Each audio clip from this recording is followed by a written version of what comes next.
Hey guys, today we're checking out a 2018 Harley Davidson Softail Heritage Classic.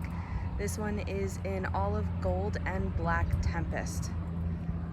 It's an extremely beautiful bike, very well taken care of by the previous owner. This bike does have ABS front and rear. Those laced wheels are absolutely beautiful as well. We have engine guards front and rear, and they also have the highway pegs on there. You can see that we have rider floorboards and passenger pegs, but the passenger also has this beautiful huge luggage rack luggage case that's doubling as a backrest, and that thing is super comfortable. The saddlebags lock just like the top case does, which is super nice because yes, these are hard mounted bags, but they are also leather and they have the beautiful studs on them.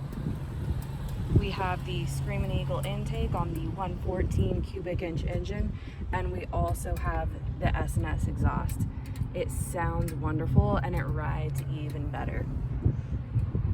So again, 2018 Harley Davidson Softail Heritage Classic. Come check it out. We are open 6 days a week for test rides.